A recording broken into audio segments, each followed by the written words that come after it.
you love high-end decor. I sure do. I don't, however, like to pay the high-end prices. Take, for instance, these ginger jars I found online for $302. I am not gonna pay that. So I'm gonna show you how I created a similar look with a $10 thrifted lamp. My lamps are from my local thrift store. They had a huge variety there. The prices ranged from $7 to $10. I found this pair that was $10 a piece, which is a great deal. They mimicked my jars really well.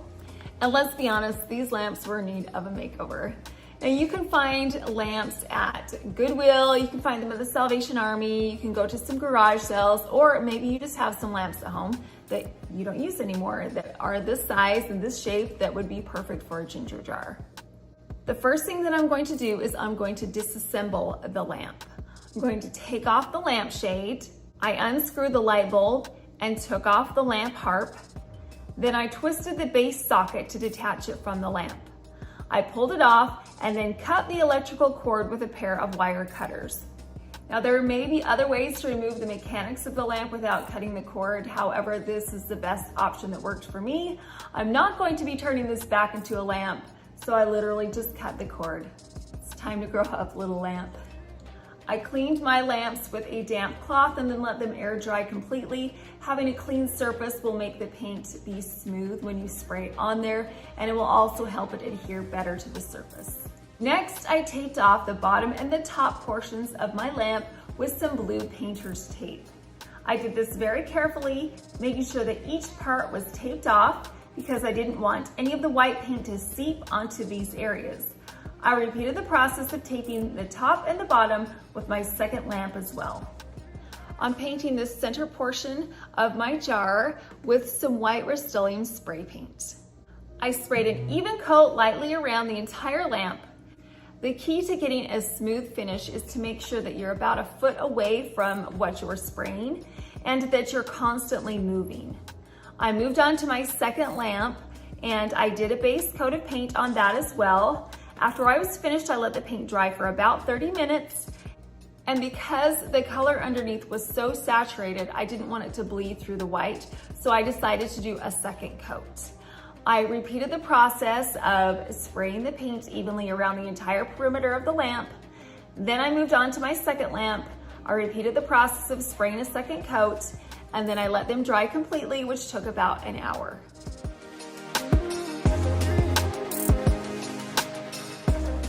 I removed the blue painter's tape from the top and the bottom of my lamp.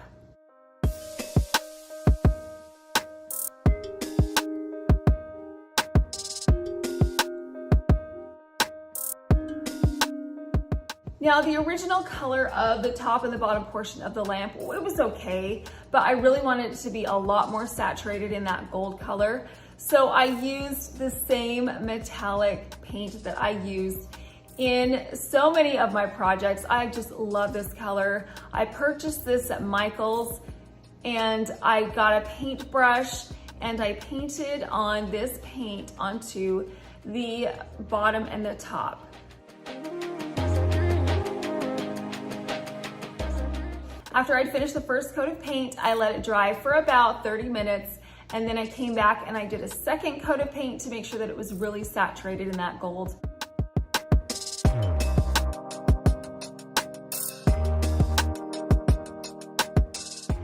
And then also these little toppers at the top that were on the top portion of the lamp, I wanted to paint those as well. So I did 2 coats of paint on these round toppers, and then I let everything completely dry overnight. Now there was a hole right here in the top portion of my lamp where the cord came through. So I added some of this clear Gorilla Glue to the bottom of my knob, and then I placed it right over the top. Not only does this knob cover up the hole, but it adds a bit more height and an extra design element to the top of my jar. Holy smokes, you guys, look at how pretty these dupes ended up. $302 or $10. I'm gonna go with the $10 option. Every time I walk by this table, it just makes me smile. Because it's the Valentine's season and we're moving into spring, I wanted to theme my jars. I didn't want them to be overly Valentine's-y or springy, so I decided to use a dusty rose ribbon and tie it around the top. I tied it into a bow, and then I added a beautiful sparkly fleur-de-lis pin. I pinned that right to the center of the bow, which adds such a beautiful accent. Can you believe that we started off with a $10 thrifted lamp and we duped these $302 ginger jars almost perfectly? These gorgeous high-end ginger jars are going to be the perfect accessory to decorate with on a regular basis. And as you can see, I've also themed them. You could theme them for summer, spring, fall, winter, just by changing out a ribbon. And of course, if you left it plain, it would be a beautiful neutral accessory to use all year long. I picked up some thrifted pieces and we are going to dupe them into some high-end decor. I'm also going to be doing some really cool and unique techniques on these pieces. So let's start with our first item. I found this at a thrift store. It is a lovely brown urn. It's chipped in some places. It's dirty, it's dusty, and the color is way too dark, but I love the size and the shape, and the detailing on it is beautiful. Our inspiration piece is from Distinctive Decor. What I liked about this piece was the marbling that was on it. We're going to be using this as an inspiration piece. We are, however, going to be putting a unique spin on ours since the shapes aren't identical. Another thing that is not identical is the price. This piece from Distinctive Decor is $209, and that's just too much for me to pay, so we're going to do it ourselves. The first thing we need to do is wash it really good, and then now I took it outside. We're going to spray paint it in some white gloss Rustoleum spray paint. We want it to be neutral, so we're painting it white. Once it was completely painted, I let it dry for 1 hour. Hydro dipping is one of my favorite techniques because you always get a one-of-a-kind, unique piece. That's what we're going to be doing in order to get the marbling on our urn. So what I did was I got a big plastic storage container and I lined it with a contractor's garbage bag. Then I filled it up almost to the top with water.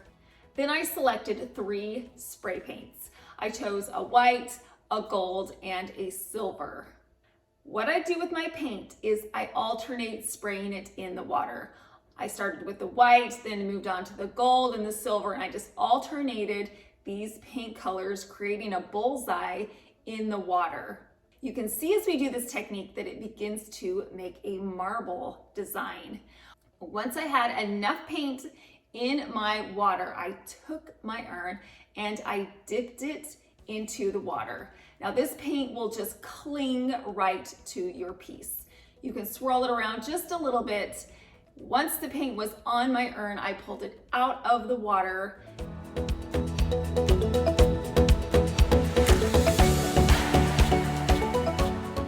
Then I repeated this process again. I did the paint, I just alternated the colors. Once I was satisfied with the amount of paint in the water, I dipped the second side of the urn into the paint and the water. Again, this paint just clings to the piece. I pulled it out. I love the way that it looks. It looks just like marble. Oh my goodness, what a beautiful technique. There's no way I could have gotten this design style by painting it myself. This hydro dipping technique makes this urn look just like it's marble. It's high-end and classy. Now at this point, you're gonna let this dry for several hours. And what I'm gonna do with mine, now that it's dry, is I'm going to add some flowers to it. I just got a few bunches of peonies, I bent the stems, and I just placed them inside of my urn to finish off the look.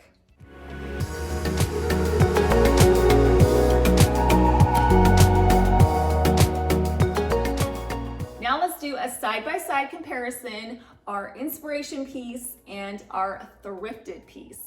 I think they look so similar. Honestly, I like mine better because number one, I love the shape of this urn. It's so unique and different, but the marbling on it just exceeded my expectations. Now let's talk about what we've all been waiting for, and that is to find out the cost of my urn. My piece from the thrift store was only $5.99. What a steal. It was a no-brainer. Now, I'm going to estimate that I spent about $3 on the paint. So in total, I spent $9 to dupe this urn. That's a savings of $200. I like that. I'll save that all day long. And look at how beautiful this piece ended up. This was a fantastic dupe. I love it. I'm gonna be able to use this in so many projects, in so many decor styles, in so many designs. I'm really excited that we duped this. Our next thrifted dupe is going to be this mustard yellow vase. It's bulbous, it's got brown around the top and brown streaks down the bottom. You guys, it's not a looker. It's not a looker, but we are going to change it into something beautiful. Now, let me show you the inspiration piece that we are going to be duping. This piece is from Joss & Main. The price of this is $288, and we can definitely do better. So we're gonna start off with washing this. I don't know what's on it. I don't know how long it's been at the thrift store. So we're gonna get that dust and the grime off and start off with a clean and shiny piece. Now that it's nice and clean, I took it outside and I'm going to spray paint it in some white gloss Rustoleum spray paint. I made sure that it was completely covered in this spray paint, and then I let it dry for 30 minutes. Then I came back and I did a second coat of this paint. I sprayed it again just to make sure that it was completely white, that you couldn't see any of that yellow mustard or brown coming through. Once it was fully coated in the paint, I let it dry for several hours. It already looks 100 times better, don't you think? Okay, well, to get our raised dots on this vase, we are again going to be using a very unique technique. What I'm gonna do is get some hot glue and a silicone mold. I'm going to put some hot glue into these silicone molds. I'm going to fill these molds about halfway with this glue. Once they were all filled up, I let the hot glue cool down and solidify back into a solid. And now I can just pop them right out of the molds. They just came flying out. No problem, they just slid out of these molds, and now I have my semicircles that I can place on my vase. The way I'm going to attach these semicircles to my vase is again with the hot glue.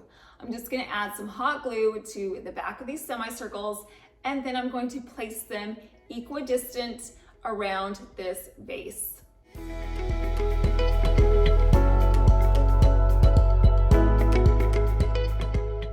Color-wise, I needed to now blend the hot glue in with the white on the vase. So that's an easy fix. I took it outside and I gave it one final coat in this white gloss Rustoleum spray paint. Now the vase and the hot glue dots are all one color. I love the way this vase looks. It's neutral, it's classy, it will go with so many styles, and it does have a bit of a modern touch to it. It's come a long way since we found it at the thrift store. Now I'm going to create a tape grid over the top and place in some Chinese lanterns and some dogwood branches. Spring is coming up, so I thought that this would be a great floral to put inside this vase right now.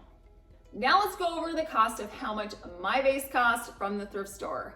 It was only $3.99. That's a steal. I'm gonna estimate that I spent about $3 on the spray paint and about $2 on the hot glue, which brings our total to $9. Now, that's a $279 savings over our inspiration piece.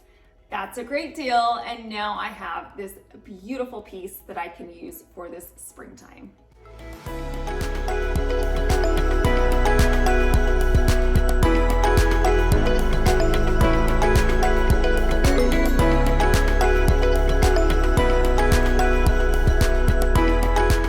I see glass jars all the time in my thrift store. I found one that I loved the other day, so I scooped it up. We're going to do something to this glass jar that I've never done to a glass jar before. we're going to turn it into a candle. Now, here's my inspiration piece. It is from Horchow. I love their website. They have such classy things on their website. This candle is beautiful. I love the Greek key design on it. What I do not love is the price of $315. Yikes, that is far too much for me to pay for a candle. So we are going to mimic it almost identically. So what I'm going to do with my jar, first of all, is I'm going to spray paint it white. This white gloss Rustoleum spray paint has been used in all of my projects today. I love it. I took my jar outside and I sprayed it in this paint. I made sure that it was completely covered in this paint, and then I let it dry for 1 hour. Now, in order to mimic this Greek key design, what I did was I just had to create my own design. So I did it so it would look almost identical to my inspiration piece. Now, if you like this design, you can have it. I will leave a link to this free printable in my description box. What you can do is that you can Mod Podge it onto a piece instead of do what I'm gonna do, which is to use some vinyl. Now, I got some Cricut vinyl and my Cricut maker. I cut it out and then I placed it on the center of my jar.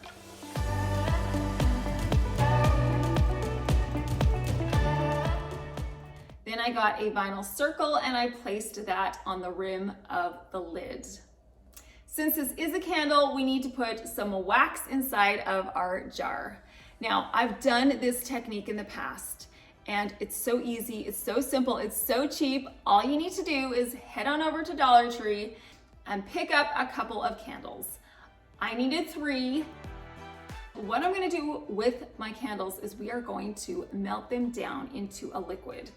To do this, you just need a big pot, fill it up with water, bring it up to about a low boil or a simmer, and then place your candles right inside the hot water. It's gonna take about 10 to 15 minutes to turn this wax into a liquid. Once it was liquefied, I pulled out the wicks. Then I took those wicks and I wrapped them around a wooden skewer and I placed it inside of my glass jar. Now you're going to want to use a lot of caution because this wax is raging hot. So make sure that you have some hot pads. Grab those candles out of the boiling water and then dump that wax right into your container. I'm happy that I got 3 of them because I used all 3 of these candles. Since our inspiration piece is scented, I decided that I was going to scent mine too. All I did was I got some essential oils. This is an orange scented essential oil. It smells so good. I added several drops to the wax, and at this point I am finished. All I needed to do is let this liquid wax turn back into a solid, which took a couple of hours. Once the wax was solid, I took the wicks off of the wooden skewer and I snipped them down to size. So far, so good, right? Now, the only thing that we need to do now is add the gold accents on our jar. So I got some blue painter's tape and I taped off the top knob on the lid. Then I got some gold rub and buff and a rag, and I just put this rub and buff all over the knob on the jar lid. Once that was done, I got some more rub and buff and I put it around the lip on the actual jar container itself. And then finally I added some rub and buff to the perimeter of the lid right on the bottom of it. You don't have to wait very long for this rub and buff to dry, like only a couple minutes. So after a few minutes, I was able to remove the blue painter's tape, and now we have our thrifted dupe candle. This is almost an identical match to our inspiration piece from Horchow. But what's not identical is our pricing. I purchased this thrifted jar for $1.99. Great, great price. We'll say that we spent $1 on the spray paint, $2 on the vinyl, a quarter on the rub and buff, and we spent $3.75 at the Dollar Tree to pick up our candles. So in total, it's going to cost me $9 to create our thrifted dupe candle. That's a savings of $306 over our inspiration piece. I'll take that all day.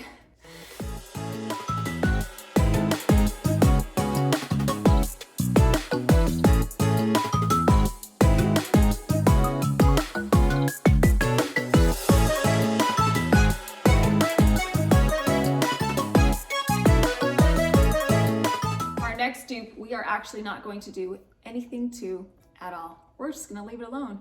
This is just going to be an example of how you can find some treasures at your thrift store, and you can find out that they look almost identical to pieces that are so expensive.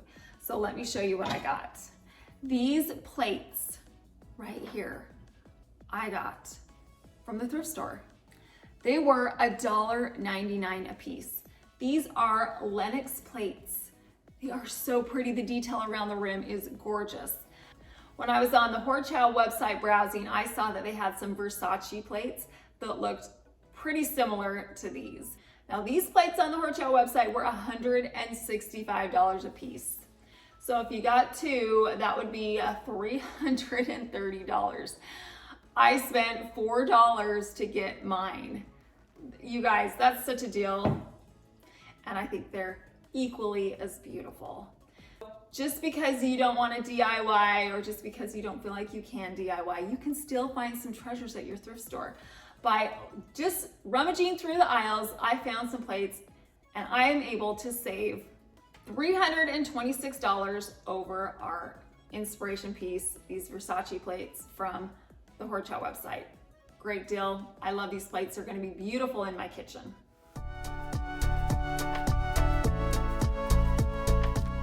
I found this beautiful magnolia flower arrangement in a blue and white container. This piece is from the Horchow website. It costs $530. No, I think we can make it for much, much less. I found this gorgeous blue and white container at my local thrift store. It was only $2.99. What a score, right? What a great find. The only thing that was wrong at all with this piece was that it was a little bit dirty inside. Of course, that is an easy fix. All I did was get some water and some dish soap, and I cleaned out the inside. Now it's as good as new. To create my arrangement, of course, I need some magnolia stems. I found these at home, and they were only $7.99. And of course, you know what I'm gonna do next. I'm gonna make a grid out of some Scotch tape. I took my tape and I ran some pieces across and down. The tape will hold my flowers in place without having to use floral foam, which again will save me money. Once my grid was made, I took some wire cutters and I cut off some individual stems off of the bunch. Then I bent the stem to make it shorter, and I nestled it inside of the tape grid. I continued to trim individual stems off the large bunch. I bent the stem and added the magnolia flowers into the tape grid. Then I took just a few stems of magnolia leaves and I placed them in the container as well. At this point, I just zhuzhed those flowers and stems around to make it look identical to my inspiration flower arrangement. And that's it. How simple was that to make, you guys? And it looks identical to my inspiration piece. The size of mine is a little bit smaller, but besides that, I love the way it mimics the original. And the best part is the cost of mine. So let's go over how much I spent to make my magnolia flower arrangement. As you know, that container was only $2.99 from my thrift store. The flowers were $7.99. And since we had the tape, I'm not gonna count that in my cost. So all in, we are at $11. What a screaming deal. By creating this myself, I saved $519. I definitely feel good about that cost savings. I'm a sucker for pretty glass jars or dishes or candlesticks. Pretty much anything like that I absolutely love. So when I saw this etched glass candle holder, it really caught my eye. This garden fern hurricane is from Shop Barclay Butera, and it's $70. Now that's not an outrageous price, but we can make it for less. We're gonna start out with a Dollar Tree vase. And to create a similar etching pattern, I'm going to create a fern decal on my Cricut Maker. I just selected some random ferns that looked like the ferns on my inspiration piece. What I did was I actually pulled out the fern to leave the negative space. And then I wrapped my removable vinyl decal around my base. It is important to make sure that the edges along the decal are firmly pressed against your glass base because you want a crisp, sharp edge at the end. You don't have to use vinyl like I am. There are a lot of other options. You can use a stencil, you can use a package of stickers that have some botanicals in there, some branches, some flowers, some ferns, just like what I'm using, and just pull those stickers out to leave the negative space and then wrap it around your container. Next, we're gonna use some etching cream. I got this Armor Etch on Amazon, and I will leave a link in my description box so you can see exactly what I used. What I did was I got a paintbrush and I just painted on this Armor Etch in all of the negative space. You're gonna wanna add a fair amount of cream. You really wanna make sure that every part of the exposed glass is covered in the cream. Once I had the etching cream on all of the exposed glass, I let it sit for about 10 minutes.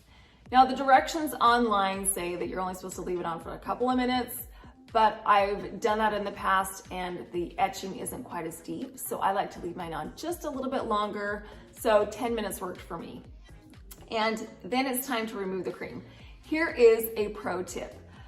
I save the leftover etching cream, so I just take my paintbrush and I scrape all that leftover etching cream and I put it back into the bottle so I can use it again.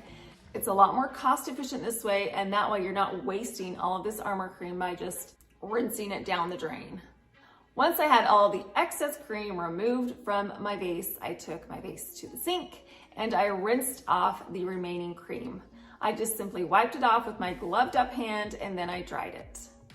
Because I used removable vinyl, it was really easy to take this vinyl off of my vase. And now look how fantastic this is. The details on the ferns are outstanding. The etching is perfectly even, and I love the subtle fern detail. I placed a battery-operated candle inside, and now the dupe is done.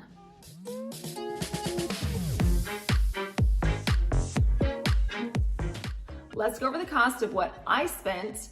My vase was from the Dollar Tree, and I got it a couple months back where the Dollar Tree was still just $1. So it was $1 for that. And the etching cream, we'll say that we used about 50 cents worth. And I'm going to estimate the cost of the vinyl to be about $3. So all in, we are $4.50 to make my dupe.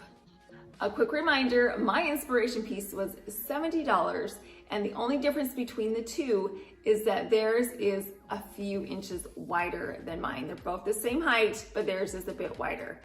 But that's okay because we saved ourselves $65.50. Next, we have this Hollywood Regency decorative bowl by Kathy Kuo. Just the name of this bowl sounds super fancy, don't you think? Well, this ceramic bowl costs $236. Again, that's way more than I want to pay. So let's try and make a better version for less. I found my ceramic bowl at the local thrift store. Once again, it's been the hero of all of my dupes, and it was only $7.99. It is the perfect shape, but the finishing reminds me of an alligator.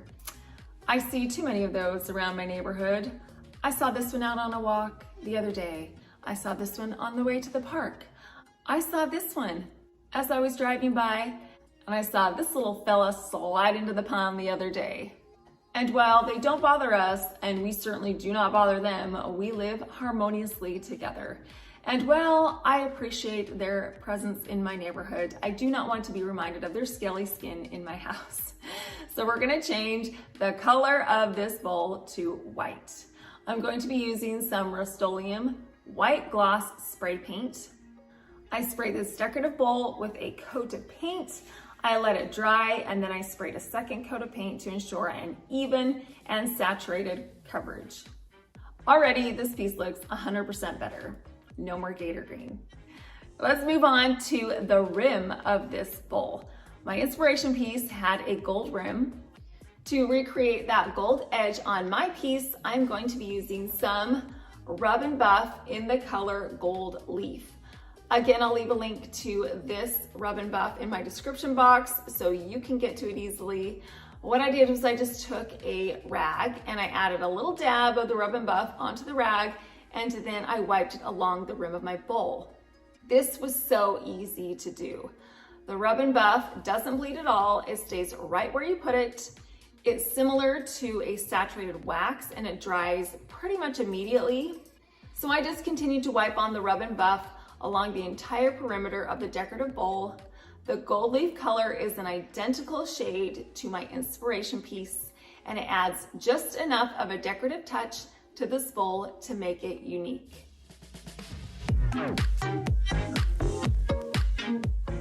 We are done. Another simple, easy, affordable dupe. The size of mine is actually larger than my inspiration piece. So let's find out how much I spent.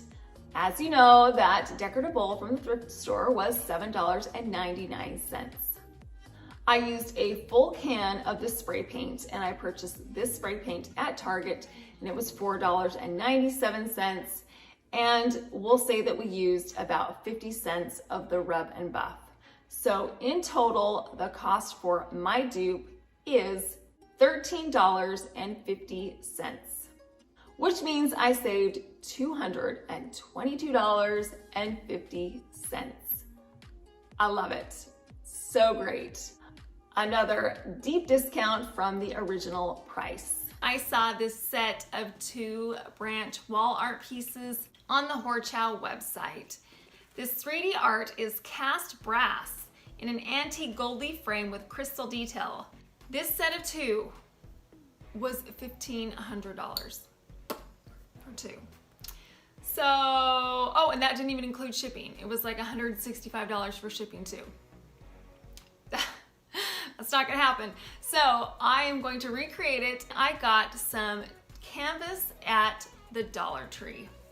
They are 11 by 14 in size, and I will say that my inspiration piece was 24 inches wide by 42 inches tall, so it is quite larger than my piece that I'm gonna make, but that's okay, mine's gonna be just perfect. So with my canvas, I'm going to first trace out my branch detail. I'm gonna do it with just a regular old pencil. It's important to trace out your design first, because if you don't like your design or you mess up, you can easily erase it at this point. But if you paint your canvas first and then mess up and erase, there is a possibility that you could erase some of the paint and then you'll have to start over. So doing your design first is easy because you can always paint over pencil. To create the same muted background in my inspiration piece, I'm going to start off using some Armor metallic paint. I purchased this at Michael's. It was $5.99, but I had a 20% off coupon, and so it brought the price down to $4.79. What I did with my paint was I first watered it down a little bit. That way this softens the color of it and it gives it a little more fluidity as you're putting it on your canvas. You can always add more paint, but it's hard to remove once it's on. So I'm adding it in small amounts and in a watered down version. I used quick brush strokes up and down. This motion softens the edges so you can't see the brush strokes. The second layer of paint that I'm using is this metallic steel paint.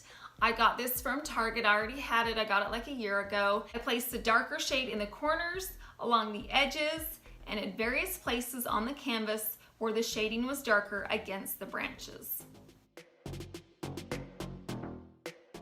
The top layer is just some gold craft paint. Again, I purchased this at Michael's. I'm going to brush this gold paint on the same way with quick even strokes to minimize brush marks and soften all of the edges. This gold was the perfect top layer. It added extra dimension and sheen to my background. I think my background version is pretty spot on to the inspiration piece. I love the way that all these layers came together to add one subtle muted backdrop. Once I was finished with the paint, I let it dry completely. Now I had to do some serious brainstorming to think of a solution to create some branches. I thought if I used real branches, they would be too bulky and I would never be able to get them the same shape as the inspiration piece. So my solution is hot glue, because I can mold that hot glue to the exact shape that I need. And it can be three-dimensional. I began hot gluing along the traced lines. The best part about recreating these branches is the more uneven, the better. I'm not looking for straight lines, so having an unsteady, shaky hand is actually going to work to your benefit during this project.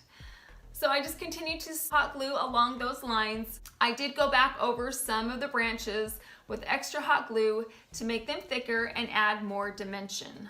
After I was done hot gluing my branches, I did have those little strings, so I just pulled some of those off to make sure that the canvas was really clean and that the branches didn't have any of those rogue pieces of hot glue strings all over them.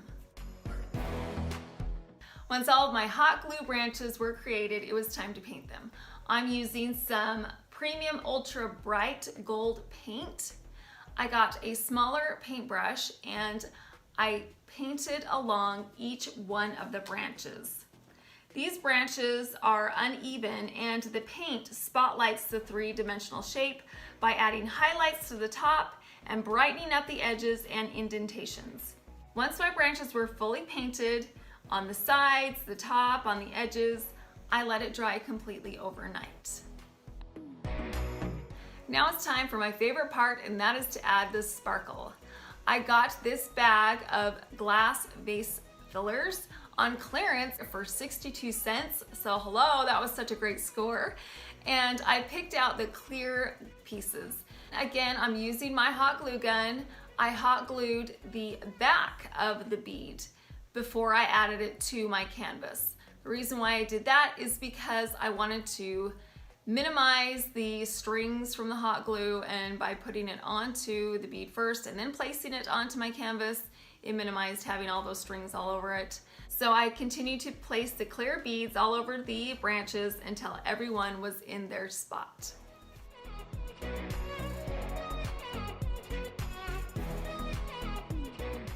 Now that my artwork is all finished, it's time to place them in my frames. Now, the frames were the biggest cost to this project. I got them at Michael's. However, I got there on a day where the frames were 70% off. So my 11 by 14 sized gold frame was originally 22 something, and I ended up getting them for $6.90 a piece, which is great because these are classy frames. If I ever want to change out the canvas, I can switch it out for something else, and the frames are just timeless. So I needed to first remove the matte and the glass. Since this is 3D, we don't need the glass in place. So I took those out, and then I put my artwork inside and placed the backing on again, and now my artwork is finished.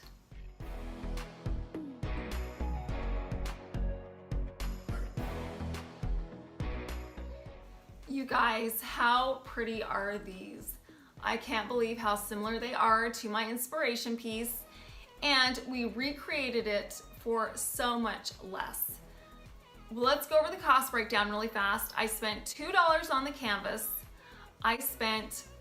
We're gonna round, I hope that's okay. I spent $4.79, so we'll round that to $5 on the paint.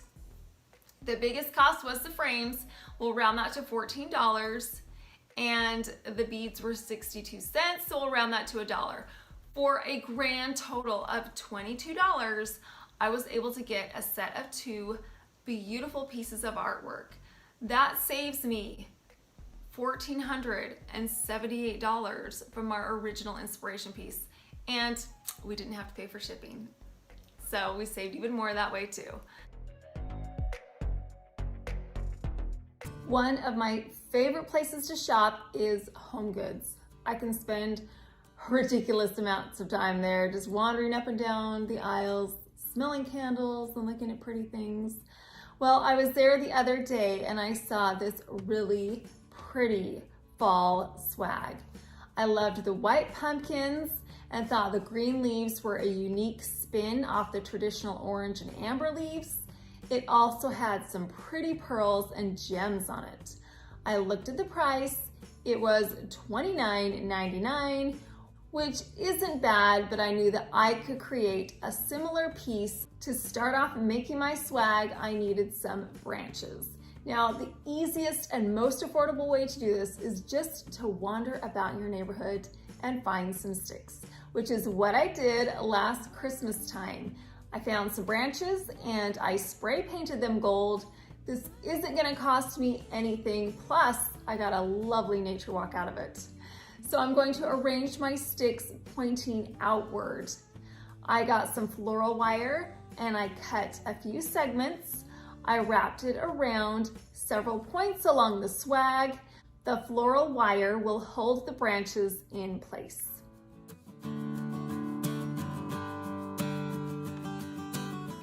To fill in the gaps and make the swag feel a little more lush, I decided to add a few more thin sticks.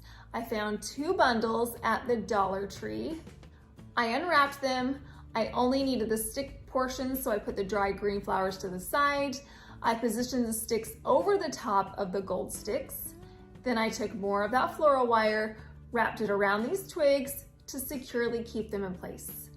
I added the thin sticks to both sides of my swag. Now for the greenery.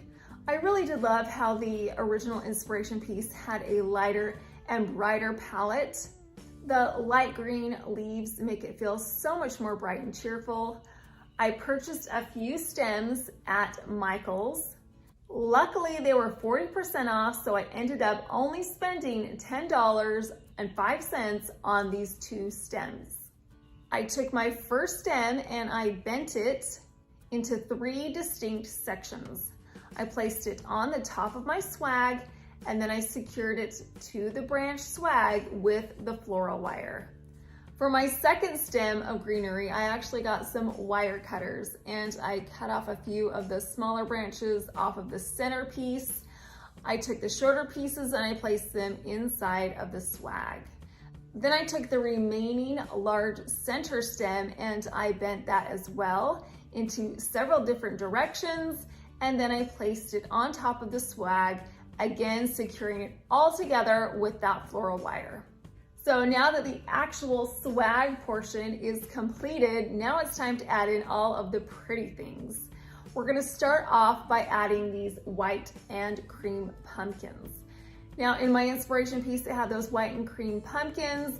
The difference is these Dollar Tree pumpkins had some brown stems. I didn't want them to be brown, I wanted them to be gold. So I took those stems and I just yanked them right out of the pumpkin. Then I poked these stems inside of a plastic cup. That way they would stay upright while I was painting them in some gold Rustoleum spray paint. I painted on a thorough coat of paint, making sure that every part of the stem was covered. Then I let them dry for 1 hour. Once they were dry, I simply took those stems and I poked them right back into the original hole at the top of the pumpkin.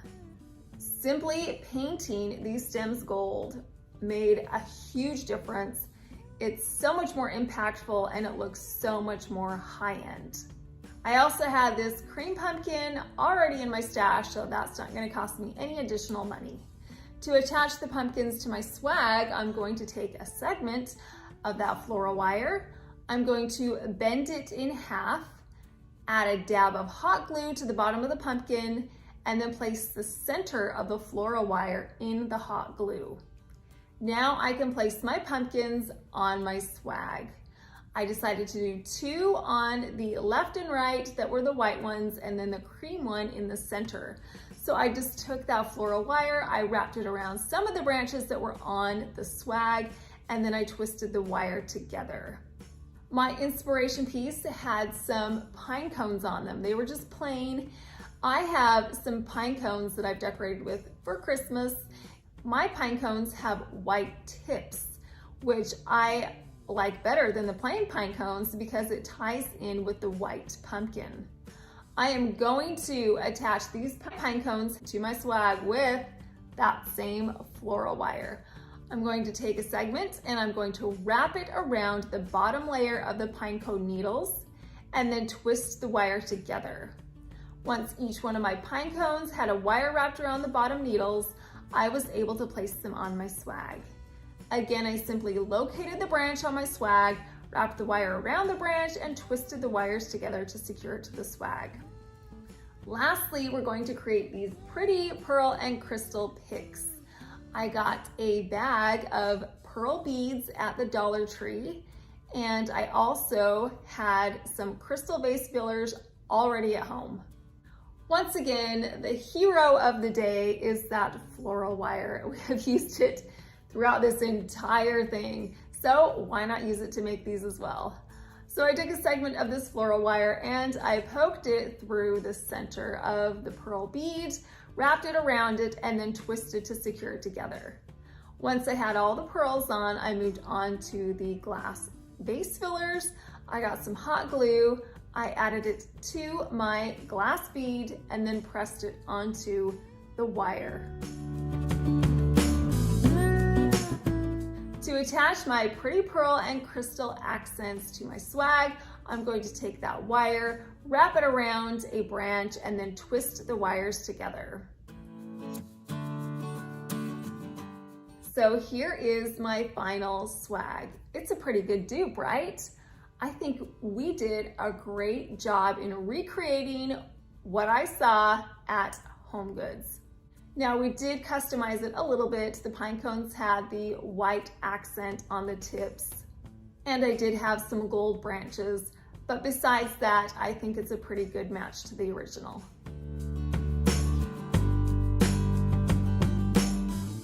Now let's go over the cost and find out how much it cost me to make my swag and how much we saved.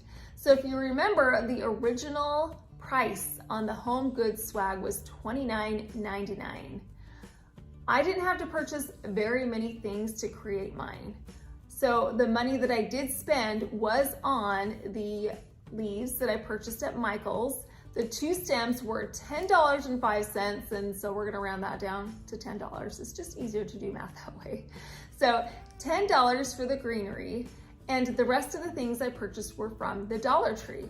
I got the 2 velvet pumpkins, I got the bag of pearls, and then I also got the 2 bundles of those thin sticks. So that cost me $5 at the Dollar Tree. So in total, this swag cost me out of pocket $15.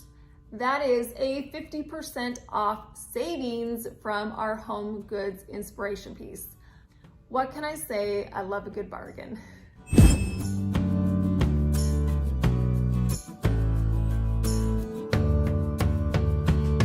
I'm going to purchase a piece at HomeGoods and use it to recreate a much more expensive piece that I saw online. I bought this yellow ginger jar at, of course, HomeGoods. It was $19.99. I absolutely love the shape and the size of this ginger jar. It's not too big, it's not too small, it's just right, and it has the perfect amount of detail. My inspiration piece is this white ginger jar with a gold accent. It's roughly the same size, but the big difference is the price. This one costs $109. Now that's pretty pricey, so why don't we try and make it for less? The first thing that we're gonna do is take our bright yellow ginger jar and we're going to paint it. I got a white gloss Rustoleum spray paint. The reason I'm using this particular paint is because it's a Paint Plus primer. So that way when I spray paint my piece, it will ensure that that bright yellow color will be covered up. So once the jar and the lid had been completely covered in the first coat of paint, I let it dry for 1 hour. Then I sprayed on a second coat of paint. Again, I made sure that every part of the jar and the lid was covered in the white paint. Once it was completely painted, I let it dry for 3 hours. Now, there are several options that we could have used to create this stripe around the edge. I could have used some Cricut vinyl. I could have painted it on with some gold craft paint. But in the end, what I decided to do was to use some gold washi tape. I purchased this washi tape at Target. I placed the tape on my jar and then pulled it tightly to create a straight line. It is also important to press the jar with your finger as you're laying it down. This will get rid of any air bubbles. I wrapped the gold washi tape around the circumference of my jar and then cut the tape once I got to the original starting point. Because there's curved edges on my jar, the tape did tend to ripple up just a little bit along these curved edges. So my solution was to take my Cricut scraper tool and to press the air bubbles out of the corners. By using the scraper tool, I was able to get all of the air bubbles out, to press the tape firmly to the jar, and it smoothed that tape right out. Done. Easy. Look at how fantastic this jar looks now that it's white and gold. It will be able to act as a gorgeous accent piece on several displays and easily be incorporated into all of my seasonal decorating. So let's talk about the price. Now, our original piece was $109. Yikes, I'm not gonna pay that. But what I am willing to do is to find a piece that's $19.99 that has potential. This yellow jar was not the color that I wanted, but a little bit of paint is an easy fix. So we spent $19.99 on this. I spent $4 on the paint, and we used about half of a can, so we'll say $2 for the paint. And then we just used a little segment of the washi tape, and so we'll say that was $1. So in total, this cost me $23. 109 minus 23 is 86. That's an $86 savings.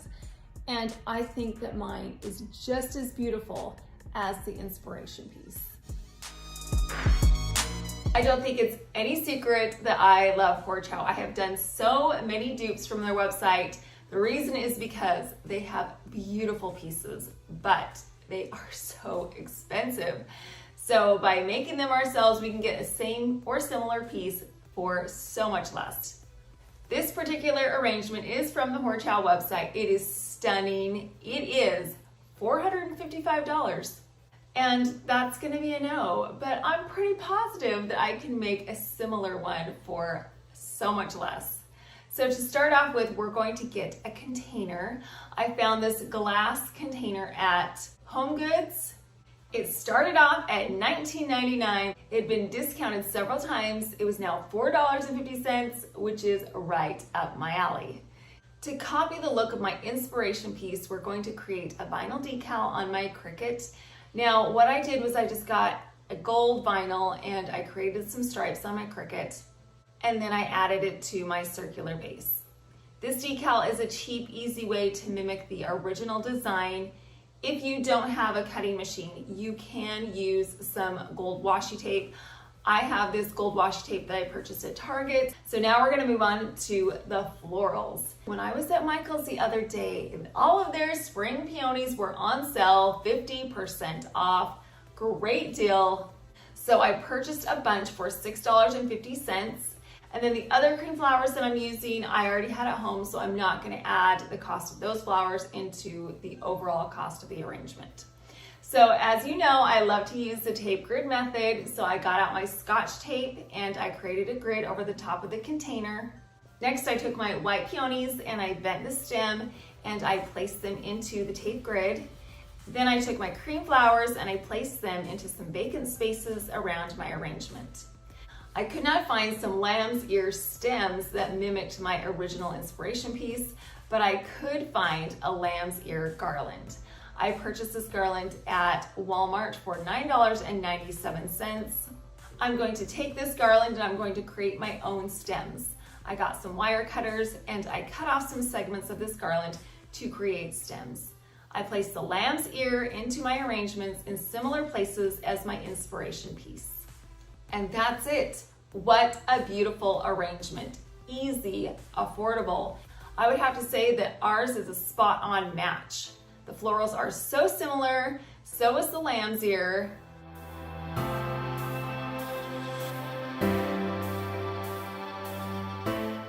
What is not similar is the price. So let's go over how much I spent on my arrangement. As we know, the container was $4.50. I'm going to guesstimate that the vinyl that we used was around $2.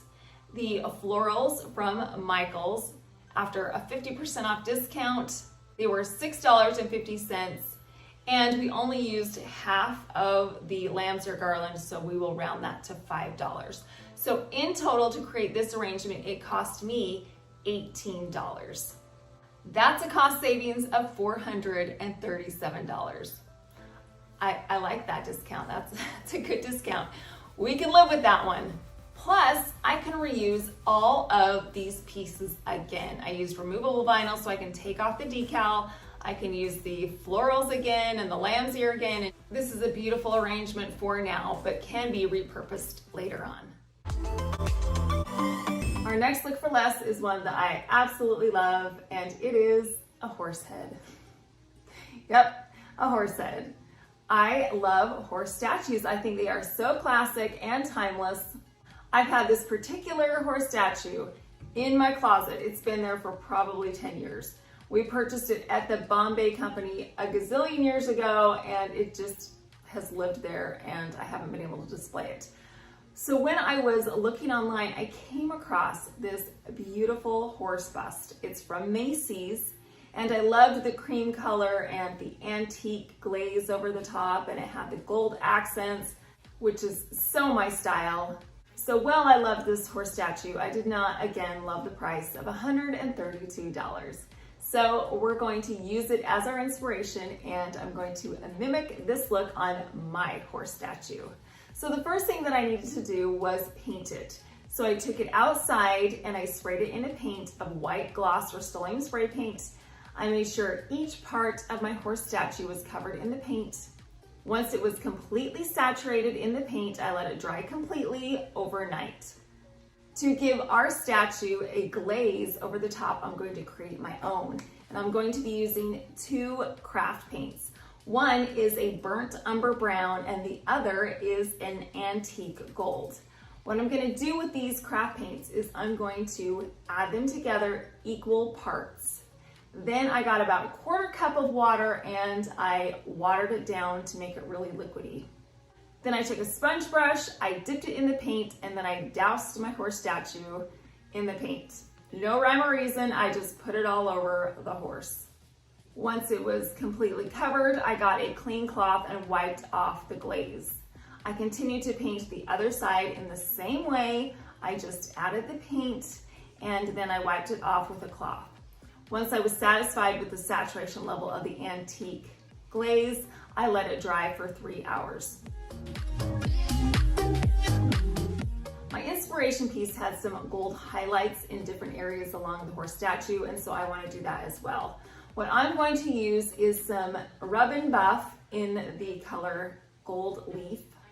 So I got a little dab of the rub and buff and I added it to a dry cloth, and I placed the rub and buff in areas I wanted to be highlighted.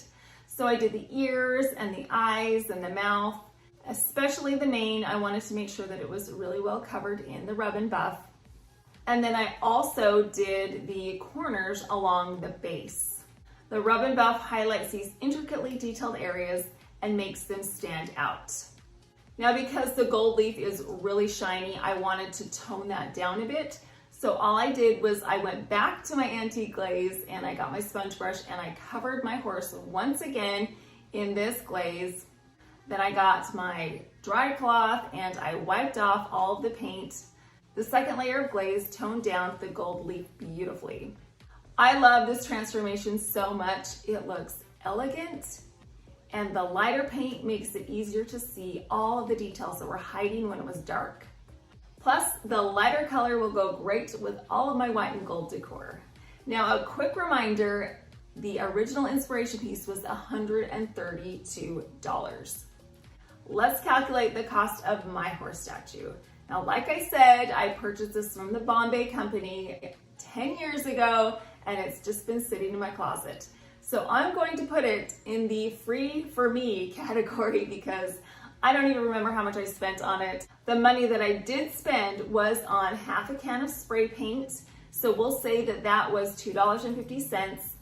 And we'll lump together the craft paint and the rub and buff to equal 50 cents. So in total, out of pocket, it's going to cost me $3. That's a pretty good deal, right? And I saved $129 simply by pulling out a piece from a closet that's been stored away for years and years and years, and gave it a look for less makeover, and now I have a beautiful decor piece that was only $3 to transform. My final look for less dupe, I'm going to take a few liberties on. The first two, I really tried to stick as close to the inspiration pieces as I possibly could. This project is going to be a little more interpretive, so stick with me. My inspiration piece came from Etsy. It was a floral arrangement in a bird cage. I love the concept here, but I think that we can improve on it.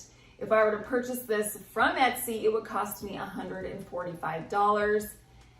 It's a great idea, so let's make our own version of this arrangement. Our jumping off point is a gold bird cage. Now, I already own this bird cage. I actually gave it a makeover a long time ago. And so what we're gonna do with our bird cage is we're going to fill it with some flowers. Now, I love wisteria. And when I was at Michael's the other day, they just had florals just coming out everywhere. And I saw this wisteria just draping down beautifully. And I thought, oh, that would be so pretty for a spring arrangement.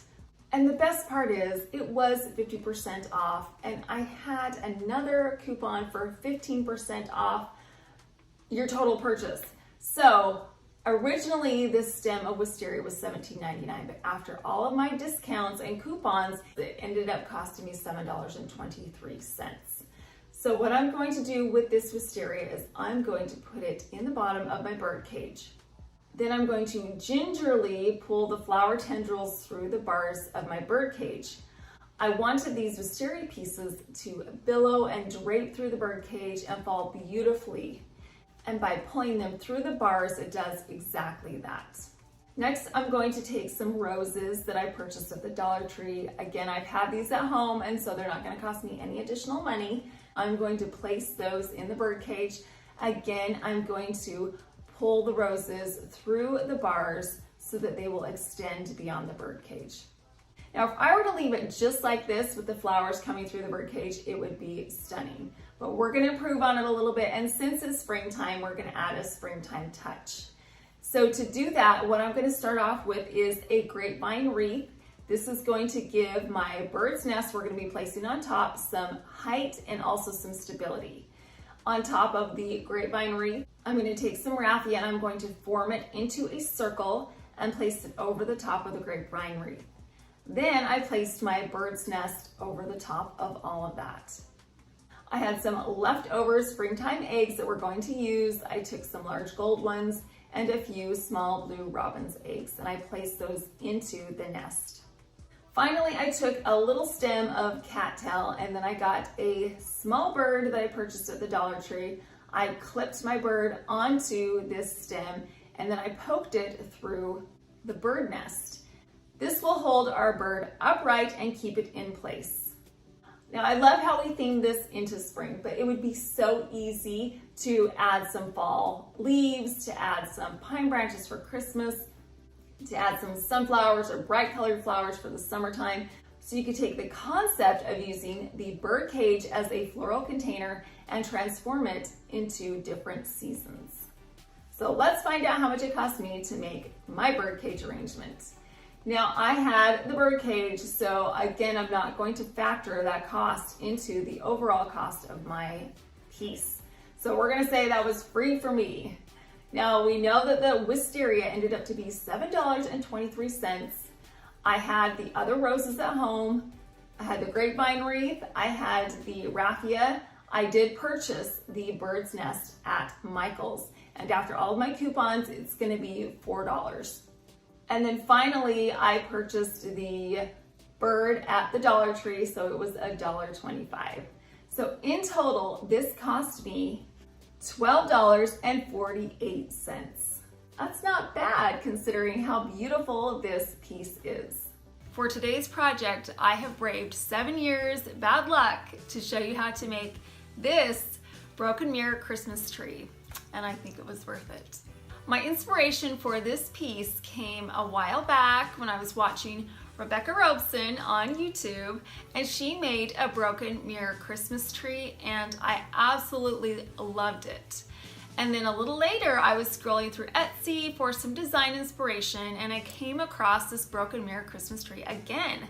And it just reminded me how much I loved it in the first place. Now, my inspiration piece, this one on Etsy, goes for $425. That's a lot, but don't worry because the shipping is free. But I think that we can do much better. First, I needed to come up with a frame. I found a 2 foot wide by 4 foot tall piece of wood at Lowe's. It was a screaming deal. It was only $6.58. I loved the swirls in the grain, and I really wanted to highlight those. And so what I decided to do was to stain it in this Minwax pickled oak stain. That way it was still stained, it was a little more transparent, and it would really highlight all the swirls in the grain. So I painted on the stain with a sponge brush across the entire surface of the wood. Then I removed the excess stain with a paper towel. I let the stain dry for several hours before flipping it over, and I repeated the process on the other side. I painted the entire surface with this stain, and then I wiped it down with a paper towel. I really love the way this almost transparent stain highlights the wood grain while still remaining a neutral backdrop so that the Christmas tree can take center stage. The next step was to add some trim to the perimeter of my board. This way it would create a frame effect. The trim that I'm using is left over from a previous project, so it's not going to cost me any extra money. And the best part about this is that I get to break out my miter saw. I love getting this saw out. It makes me feel like a professional, like I'm super cool. So I got my saw out, and at first I measured my trim to get the exact size that I needed for each of the 4 pieces of wood that would go on each side of the frame. Then I took my saw and I cut some 45-degree angles, and I repeated this process until each piece of wood was cut to the correct size.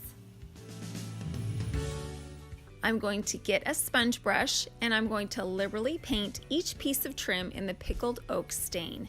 Then I'm going to get a paper towel and wipe off any excess stain, and then let the trim pieces dry completely. I added some liquid nails to the back of my trim, and then I placed it firmly on the board and then let it dry for several hours. Even though we used some liquid nails on our trim, I'm going to go back through with my nail gun and put a few finishing nails in through the back into the trim to secure it together.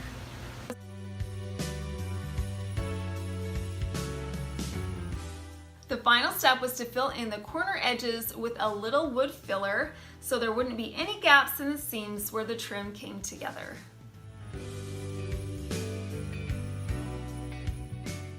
Alright, now that our base is completely finished and dried, it's time to move on to the fun part, and that is breaking the mirror.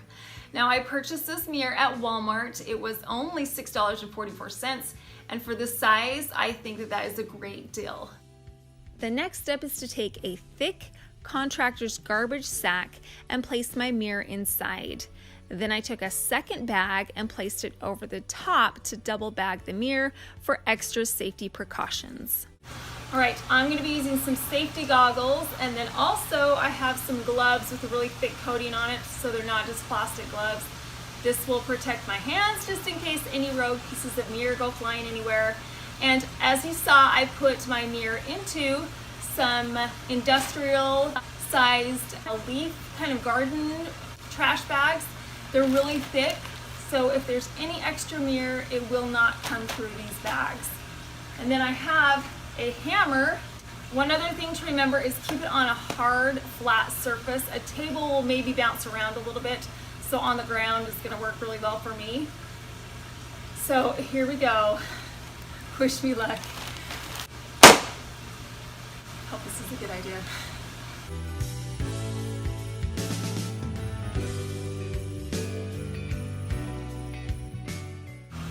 If you're having a hard time breaking the glass with this side, flip it around to the other side and that will work really well.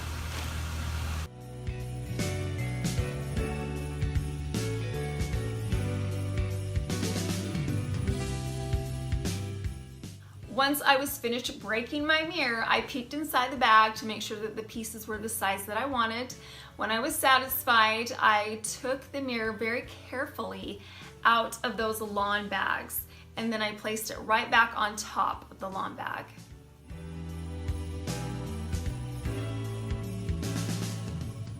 Now it's time to sort my mirror pieces.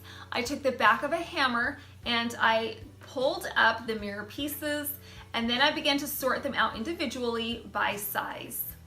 On the back side of this particular mirror was a thick piece of paper. So each individual piece of mirror had to be peeled away from the paper, which was a little time consuming, but I think that it really prevented that mirror from splintering and shattering everywhere, kind of kept it together, so I was grateful for the paper. It didn't really bother me to pull that off.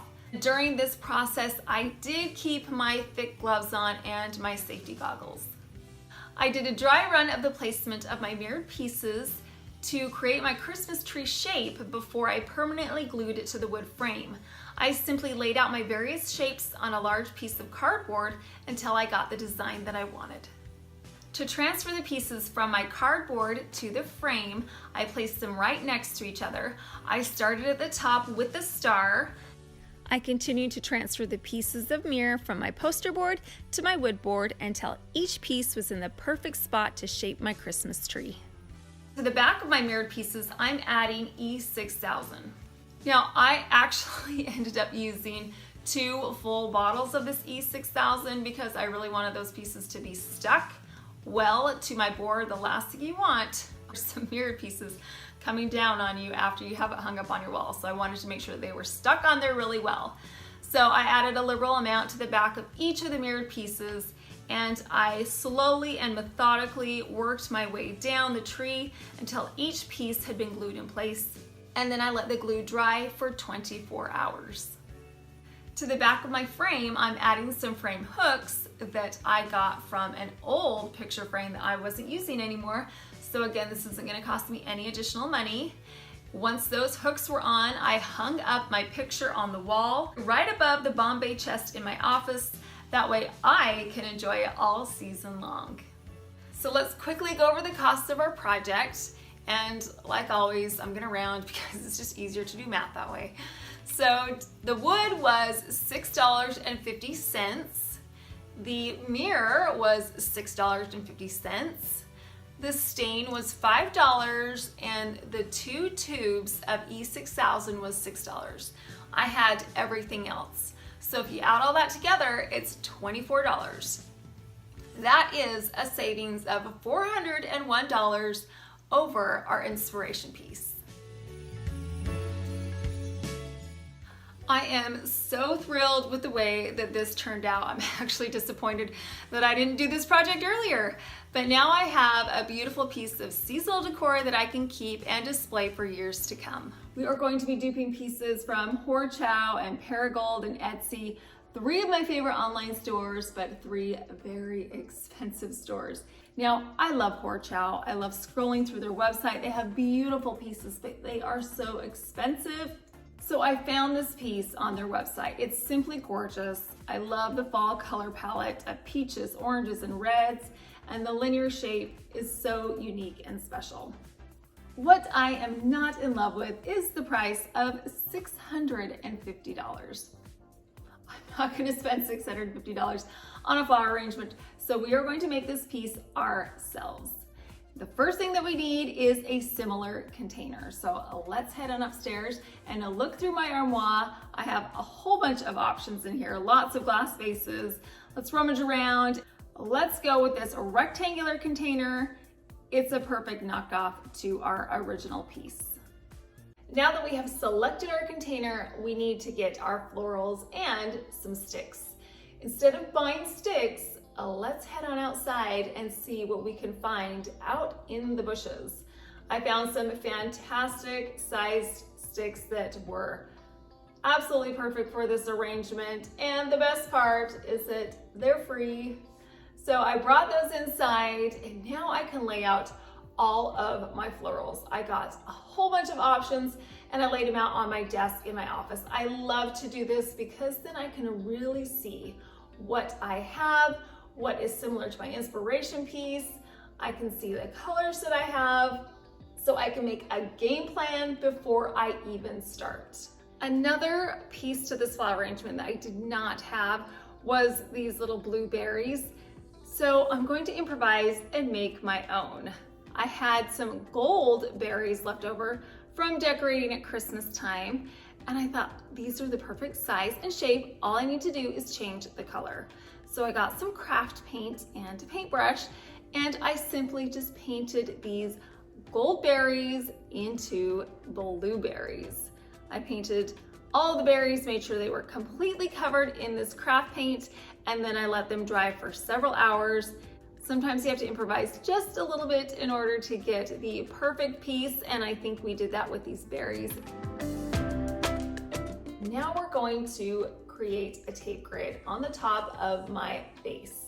So I got some Scotch tape and I did a couple of lines of Scotch tape vertically and then one right down the center. I love using the tape grid method because it will hold your flowers in place and you won't have to worry about using floral foam. From here on out, we are just gonna take the florals that we selected and put them into our tape grid in similar places as our inspiration piece. If you're a novice floral arranger, copying a piece you love is an easy place to start. First, because you already know you love the floral arrangement, and second, all you have to do is put the flowers in the exact same spot as the inspiration piece. My florals that I'm using are from various places. They're from the Dollar Tree.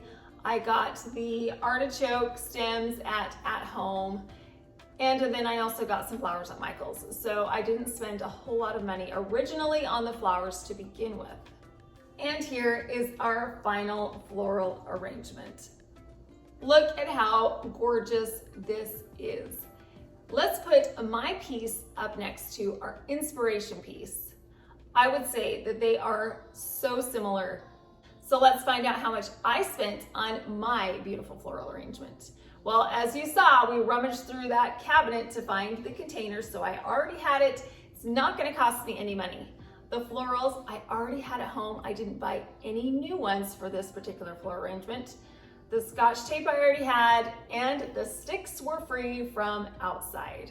So I spent out of pocket for this arrangement, $0. I did not spend a dime. Everything I used was at home already, so I saved $650 by creating this piece myself with objects and flowers and things that I already had at home.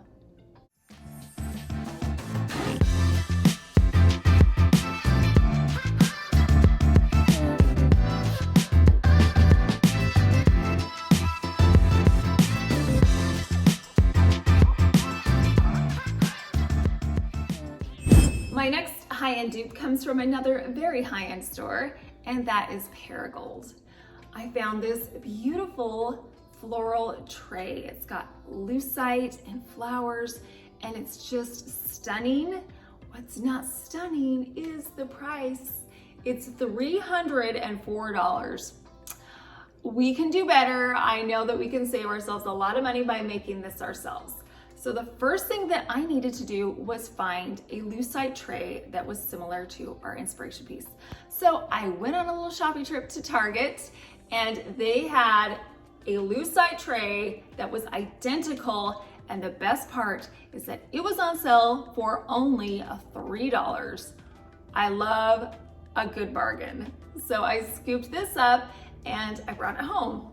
I purchased a book of fall cardstock at Michael's for $10. And inside of this book of cardstock, I found a gorgeous floral cardstock. It had some jewel toned flowers and some acorns.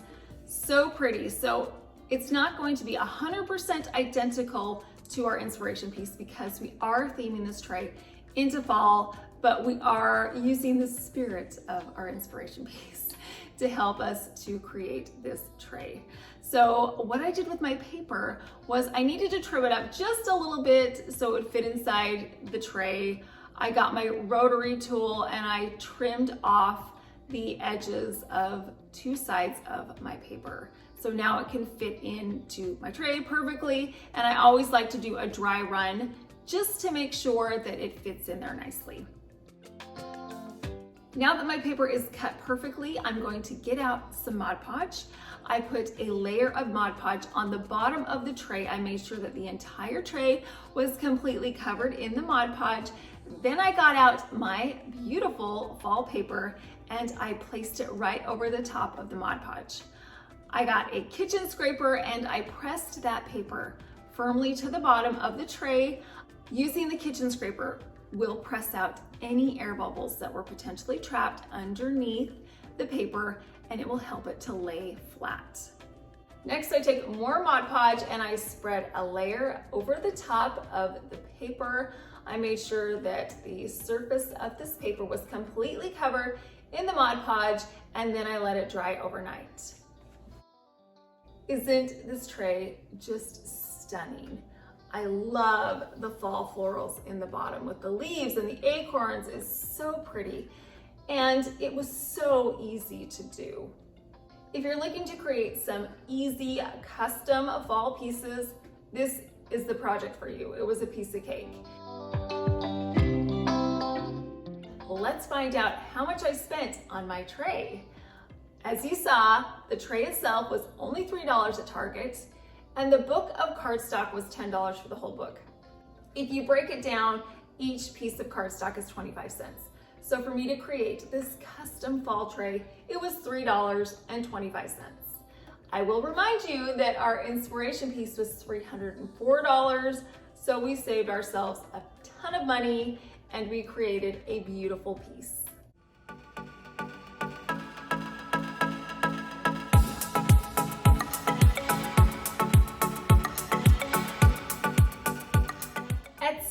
Also a great place to find custom pieces of home decor.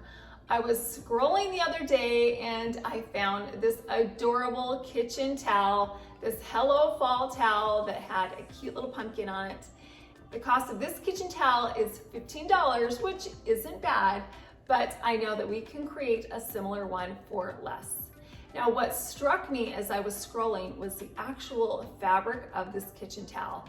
A light bulb went on and I thought, you know what? I think I have some similar fabric in my scrap fabric bin upstairs. So I went upstairs and I rummaged through and I found this gingham fabric that is an identical match to our inspiration piece. How lucky was that?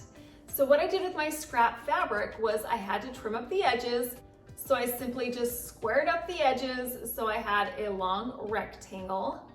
At this point, I needed to hem those edges. So I pulled out my sewing machine and I pinned the edges and I simply sewed a straight hem along the raw edges. How easy was that? Now I have a kitchen towel. Now I'm going to be using my inspiration piece as just that, inspiration. I liked the pumpkin on there and the wording, but I think we can do better. So what I did was, in my Cricut design space, I created a pumpkin, a stem, and happy fall. And then my Cricut Maker cut it out onto some smart iron-on vinyl. I weeded away all of the excess vinyl to reveal my designs. And then I placed the vinyl in the center of the kitchen towel. I got my Easy Press, placed it over the top of the vinyl, and let it set there for 30 seconds. Once it was all finished, I removed the protective plastic covering over the vinyl, and now I have this adorable happy fall pumpkin kitchen towel. Look at this adorable kitchen towel, you guys. Oh my goodness, I love it so much. You know what? I think I even love it more than my inspiration piece. Now let's take my towel and put it right up against the inspiration kitchen towel. What do you think? Was it a good dupe? I think it's a pretty good dupe. And how fun is this going to be to have in my kitchen as a subtle decor piece? It's going to be so beautiful to have out during this autumn season. Now, my kitchen towel cost me hardly any money because I used things around the house that I already had. This was scrap material that I just sewed into a kitchen towel. So that's not gonna cost me any money. The vinyl, we'll say, I didn't use that much, so we'll say that it cost me around $2. So for me to create this kitchen towel, it was $2. Our inspiration piece was $15, so we did save some money, but I do think that I like mine better.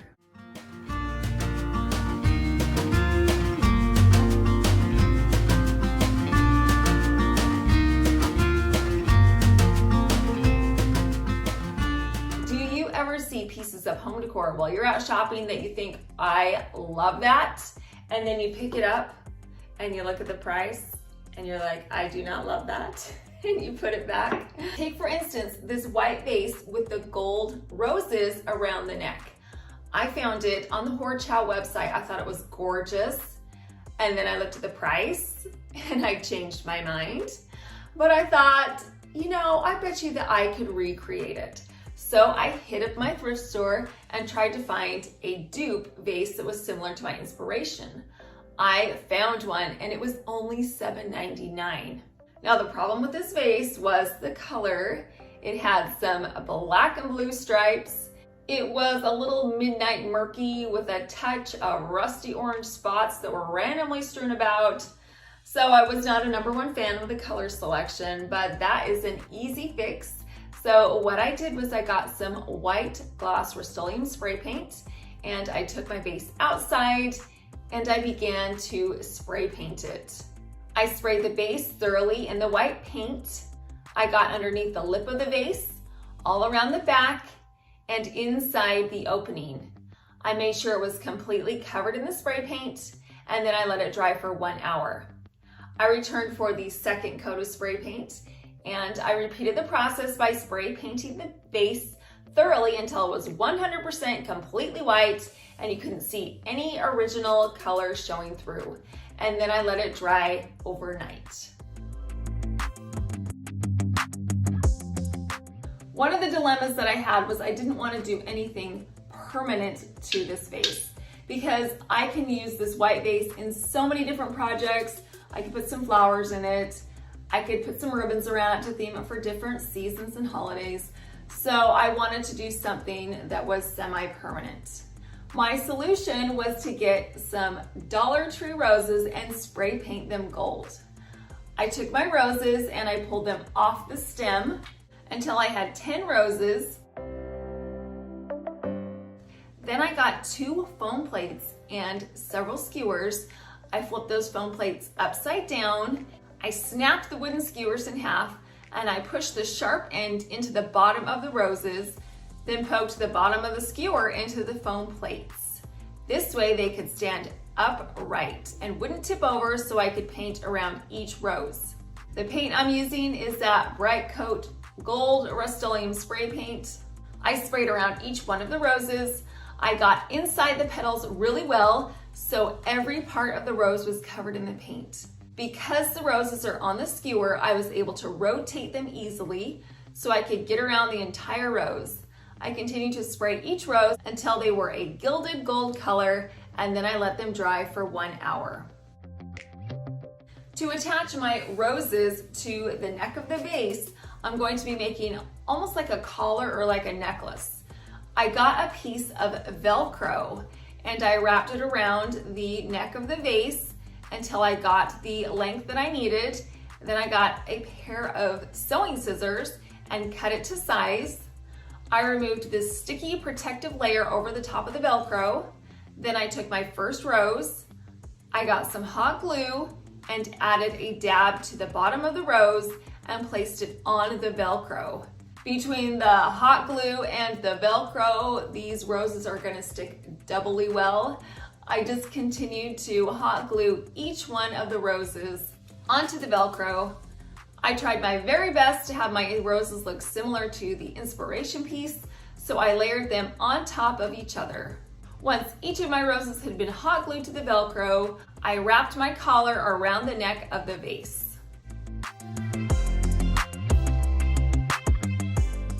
I think that this is a pretty good dupe. Let's go over the costs really quickly.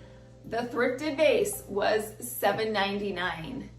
I used about half of a can of the white gloss Rustoleum spray paint. It was $3.98, so we'll say it was $2, and we're gonna round. I hope you guys are okay with that. It's just easier to do math that way. The roses from the Dollar Tree, I needed 2 bunches, so that was $2, and I had the Velcro at home. So all in, it's going to cost me $12. By recreating this piece, we saved $613 over our inspiration piece. That is a bargain in my eyes.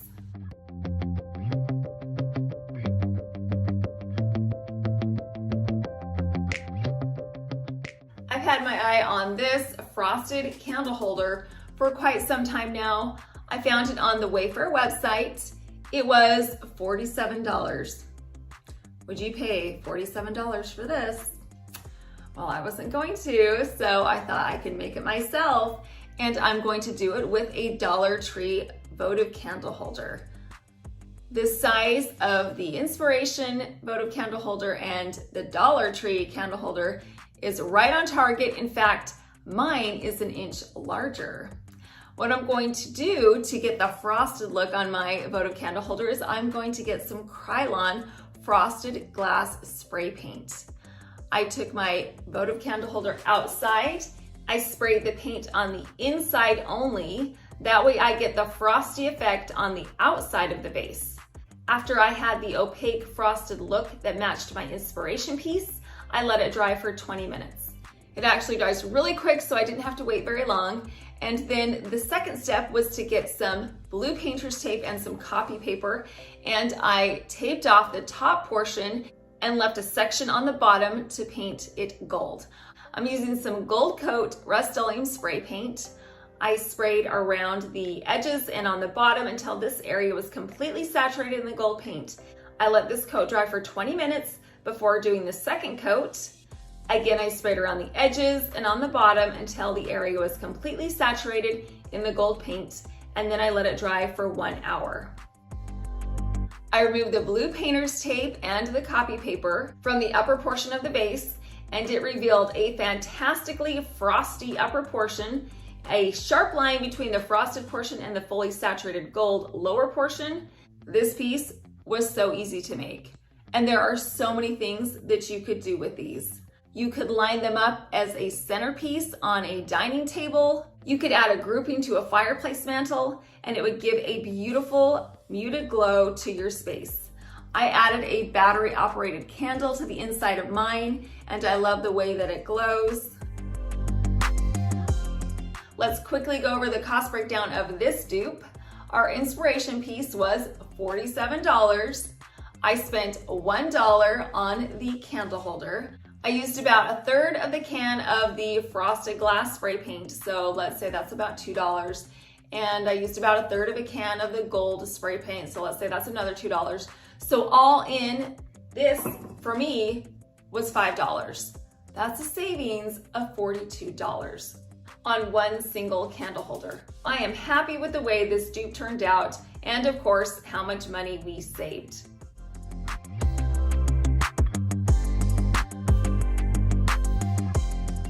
I love creating flower arrangements. They're one of my favorite ways to decorate.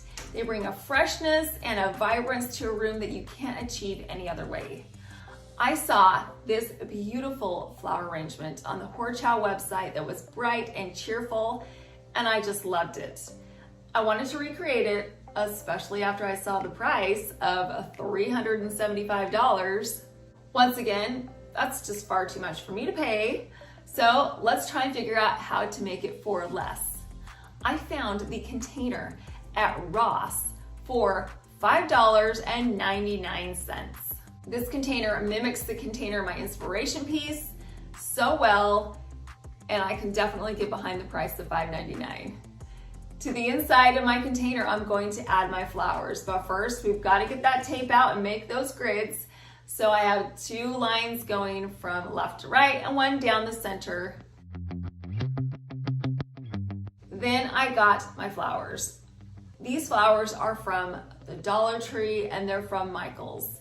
The one problem that I did have in this flower arrangement was finding some yellow roses that looked like the yellow roses in my inspiration piece. I found some yellow daffodils at the Dollar Tree that will substitute nicely in this arrangement because the color and the size is the same as the ones that are in my inspiration piece, so we can interchange that easily. I added my 2 roses to the front first. I took that stem of hydrangea and I bent it, of course, because that's what I always do. And I wiggled it in between the tape grids. And then I continued to add in more stems of hydrangeas, my other daffodils, a few other white stems of flowers, and I kept them in a shape that was similar to my inspiration piece. There are these 2 distinct leaves in the front, so I added the first smaller leaves under the roses and 1 large leaf that hung down underneath the yellow daffodils. The similarities between my flower arrangement and the Horchow flower arrangement are almost indiscernible. Of course, the big difference is the price. So let's take a quick look at what I spent on mine. I spent $5.99 on this gold container, and let's say for all of the stems, I spent about $5. So we're in this arrangement $11. The Horchow arrangement was $375. So we saved $364 over our inspiration piece. Plus, how easy was this flower arrangement to make? The hardest part about this flower arrangement was finding a container to match my inspiration piece. Our first dupe is this Mackenzie Childs cookie jar. I found it on the Horchow website. I love the lid on this cookie jar. The bright florals are so pretty. This cookie jar is $78, which is more than I would want to spend on a cookie jar, so we're gonna make one for less. We're gonna start off with a Dollar Tree cookie jar. They had a couple of varieties of sizes at my Dollar Tree. I chose the large one. And the paper that I'm going to be using is from a book of cardstock that I had. I just flipped through and I found this bright floral one that I thought would be a great mimic to our inspiration piece. I took the cookie jar lid and I put it on my cardstock. I traced around it and then I cut out my circle. Did you know that you could just pop that plastic handle off the top of the Dollar Tree cookie jar lid? So convenient, right? So I just popped that off and then I put my paper over the top. That way I could see exactly where the center hole was. I pressed my scrapbook paper over the top of the pokey part of the handle, which made a hole directly in the center of my scrapbook paper, and then I just cut it out to clean it up. I'm going to get some blue painter's tape and wrap it around the edge of my lid. Then I got some Mod Podge and a sponge brush and I just painted on a liberal amount of Mod Podge to the top of this lid.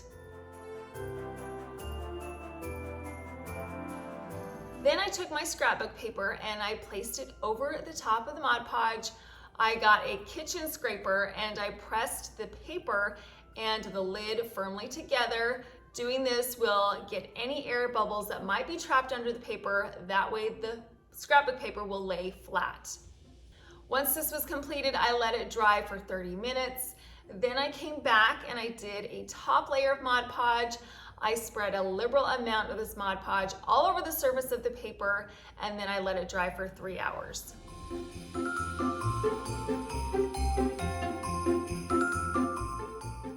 At this point, all I need to do is get that little plastic handle and pop it right back on the lid, and now we are finished. I think that my jar is so similar to the Mackenzie Childs from Horchow. Let's go over how much mine cost. I spent $1.25 on my jar.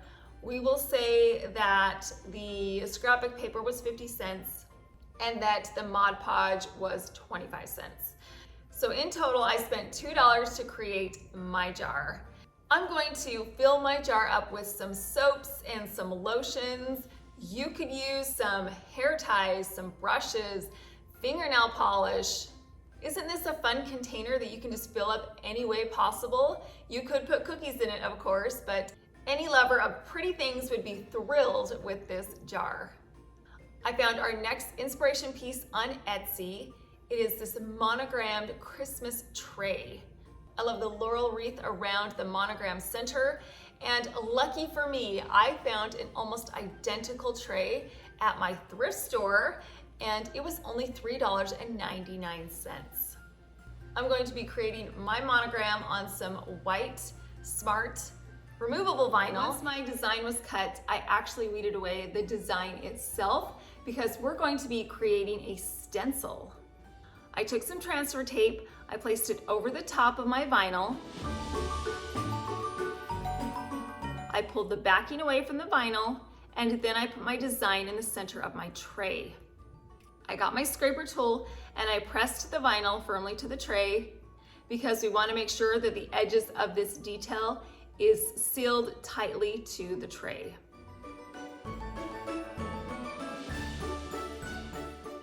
To mimic the exact colors from my inspiration piece onto my tray, I got some acrylic paints. And I got green, I got red, I got white, and I began to paint them on my stencil. I just painted right over the stencil. And then I also got some gold rub and buff, and I painted that onto the stem portion of my laurel wreath. And then I let everything dry for a couple of hours. All right, guys. Things do not always go as you hope or plan for. This is a prime example of when things can go haywire. When I went to go pull back my vinyl, guess what came with it? The acrylic paint. Yeah, lots of fun. So I just at this point didn't know what to do, and so I just wiped off all the paint. It just peeled right off. One thing that did stay was that gold rub and buff. So we're going to improvise a little bit, and we're just gonna use the gold rub and buff instead of all of the festive Christmas colors. So I had to create another stencil, and I put it over the top of the design that was already on there. Then I got my gold rub and buff, and I put that over the exposed areas on my stencil. I made sure that everything was covered, and then I let it sit for about an hour. Now it's the moment of truth. Let's peel back that vinyl and keep our fingers crossed that we have some kind of a design. So I peeled it back, and hooray for me, there was this beautiful gold design left. Now, one positive thing that we learned from this experience is that the gold rub and buff will stay, and I can wipe all over this tray, and that gold is going to stay. So when I give this gift to my friend, I can reassure her that she can wash this tray off. Is it an exact dupe to our inspiration piece? No, but I'm actually really thrilled with the way that it ended up looking. Even without all the vibrant Christmas colors, the gold makes it look so classy and elegant. So having a mishap during this project actually worked out to our benefit because I love the way it looks. And now she can use it all year long. Let's go over the cost of how much I spent to create my tray. If you remember, this tray from my thrift store was $3.99. We'll say that the vinyl was $3 and the gold rub and buff was $1. So in total, it's going to cost me $8 to create my tray. Our inspiration piece was $38, which isn't an outrageous price, but I like saving money and $30 is a great cost savings. I think $8 is a great price for this personalized and unique Christmas gift. I think my sweet friend will love this tray. The inspiration piece for our next Christmas gift was also found on Etsy. This beautiful holiday monogrammed runner is absolutely stunning. I love the detail and the expensive look. The cost of this runner is $67, and I think that we can do better. So I went to Hobby Lobby and I found a runner that was really similar to the inspiration piece. It was $29.99, but it was 50% off, which brings my cost for this runner down to $15. To create my monogram and design, I'm going to head on over to my Cricut Maker. I weeded away the excess vinyl from my monogram and from the scroll detail. Then I placed my decal on one end of the runner. I took my Easy Press, I set the temperature for 330 degrees and the timer for 30 seconds. Once the timer was up, I removed the Easy Press and then I peeled back the protective plastic coating. Then I took my second decal and I put it on the opposite end of the runner. I did the exact same thing with my Easy Press. Once the timer had run down, I pulled back the protective plastic coating, and now I have this gorgeous runner. This is beautiful. It looks so expensive. I love that it's personalized because it looks like you went above and beyond to create this beautiful Christmas gift for a loved one. So let's calculate my costs. The runner itself was $15, and we will estimate that the vinyl was $4. So it cost me $19 to create this stunning, elegant, personalized gift, and I saved myself so much money in the process.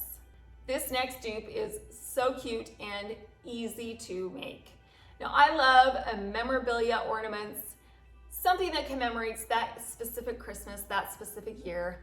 And again, I was on Etsy and I found this beautiful personalized ornament.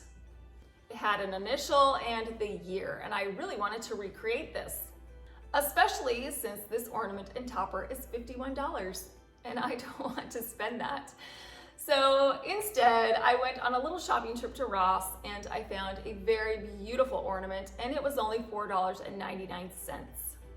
I also have some satin ribbon that looks just like our inspiration piece, and that's the ribbon that I'm going to use.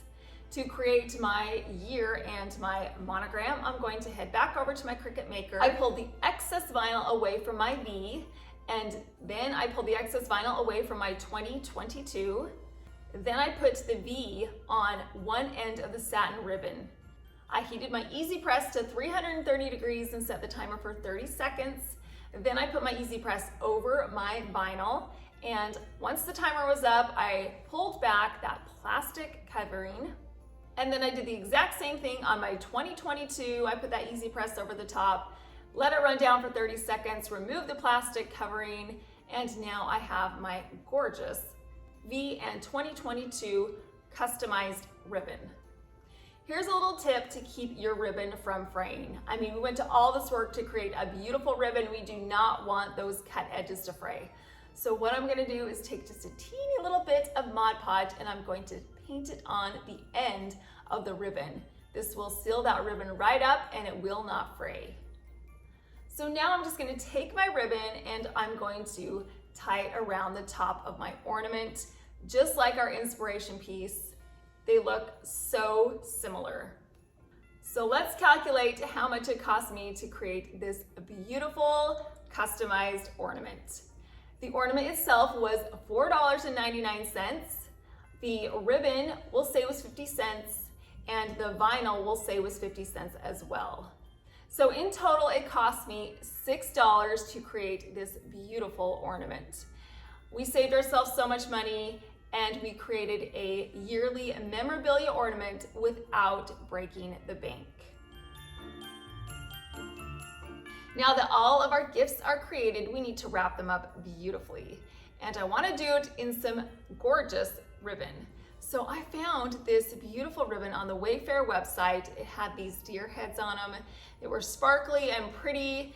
The one thing that I did not like about this spool of ribbon was the cost. It was $67.42, which is too much for me to pay. So we're gonna create our own. My ribbon came from Michael's. I love my ribbon because it has a lovely lace detail on either side of the ribbon. After the 40% off coupon, my spool of ribbon only cost me $4.99. It is only 3 yards and our inspiration ribbon is 5 yards, but we will calculate all the costs of that at the very end. To customize my deer, we're going to head on over to the Cricut Maker. I weeded away the excess vinyl from the deer and then I cut them into individual pieces. I placed my deer on my ribbon. I spaced them out 2 inches apart from each other. Once they were spaced out, I got my Easy Press and I heated it up to 330 degrees, set the timer for 30 seconds, and then placed the Easy Press over the deer. After the timer had run down, I pulled back my Easy Press and then I removed that plastic coating. And then I placed my deer 2 inches apart down the entire length of the ribbon.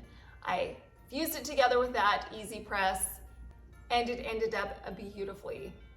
Once we were all done, I did use that Mod Podge technique. I put a teeny little bit on each end of the ribbon to keep the ribbon from fraying. You guys, how pretty is this ribbon? Oh my goodness sakes.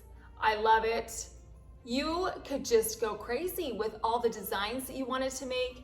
You could make whatever fits in with your color scheme. Really, the possibilities on this are endless.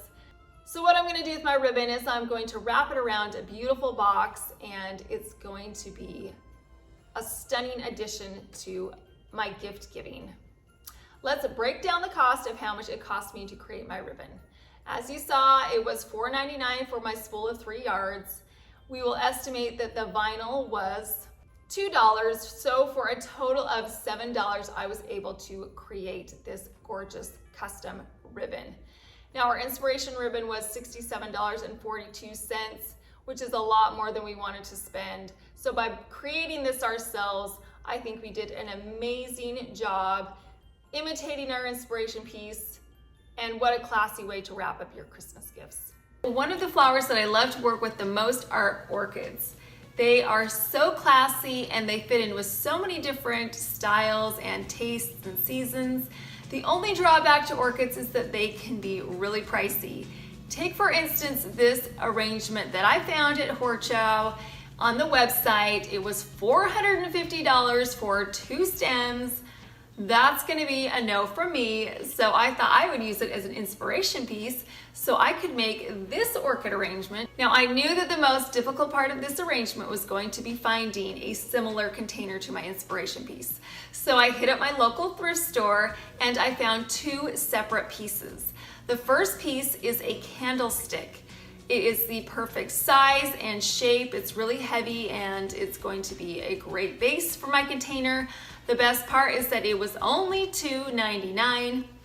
And as I kept looking through the shelves, I found this lovely glass bowl that had an offset top that fit into my inspiration piece perfectly. It was $3.99, and I thought if I put this large bowl on top of my candlestick, it will make a perfect container that mimics the inspiration piece very nicely. Now, I'm not going to glue my 2 pieces together because I want to have the option to use them separately later on, and they're heavy enough that they'll stay together and I'm not going to move them around a lot, so there won't be a lot of shifting. However, if you did find 2 pieces that you wanted to glue together, I would recommend using E6000. To replicate the foam that's in the bottom of my container, I'm using some foam that I already have. Now, if you have foam that's been previously used and has a couple of holes in it, don't toss it out, reuse it, it'll still work. That's what I'm doing here. I'm using some pieces that I previously used that had a few holes in it. That's not a big deal. My flowers will still stay in the foam really nicely. So I'm going to take a square of foam and add a second piece on top of it. And then I'm going to use some floral pins, and I'm going to put some floral pins on each side of my square piece of foam. Then I'm going to take a sharp knife and carve the top piece of the foam into a dome shape that mimics the shape of the foam on my inspiration arrangement. Next, I'm going to place some moss on the surface of the foam. This moss is from the Dollar Tree. I already had it, so again, it's not going to cost me any extra money. I spread the moss out on each side except for the bottom of the foam until it was completely covered. I secured the moss to the foam, again using some floral pins. If you don't have floral pins, you could use hot glue and that would attach the moss to the foam as well. Because this foam was freestanding in my container, I was afraid that once I added the florals to it, that it would topple over or shift. So to combat that foreseeable problem, I added a dab of hot glue into the bottom of the container, and then I took my square of foam and I pressed it into the hot glue and held it there until it dried. Now, the thing about hot glue is that if I wanted to use this container later on for a different project, I could just peel back that hot glue and the container would be good as new. Now that our foam is in place, it's time to add our leaves and our florals. We'll start off with the leaves. These leaves are actually magnolia leaves, but they look just like orchid leaves to me. And I already had them, so I'll save myself some more money that way. So what I did was I got some snips and I trimmed off the top 4 leaves that were on the stem, and then I took those leaves and I poked them into the foam, and then I styled the leaves around so they looked like my inspiration piece. Now it's time to add our beautiful orchid stems. Now I got these orchid stems at Michael's. They were $5.99 a piece. However, on the day that I went, all of the florals were 40% off, and on the day that I went, I had a coupon for an additional 20% off of my entire purchase. And so I'm gonna get my receipt here. It says that for both of my floral stems, I spent $7.19, which is a great deal because orchid stems can be really expensive. So I'm gonna round that down. Hope you guys are okay with that. We'll just say it was $7 for these 2 stems of orchids. So what I did with these orchids was I took them and I began to bend them. The first one down on the bottom, I bent it into an arch so it looked like the piece that was in my inspiration, the same beautiful arch, and then I placed it into the front side of my floral foam. And then for the taller stem in the back, I just arched the top part so it was nice and tall and just had a little arc at the top, and then I poked that into my floral foam in the back.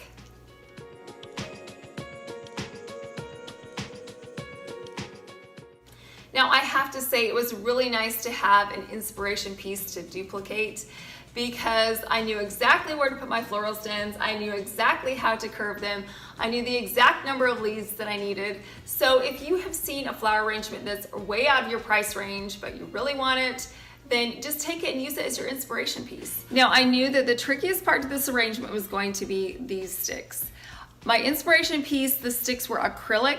I couldn't find anything like that, so I opted just to paint some wooden dowels white, and I think it looks fantastic. It's not a big deal to switch things out.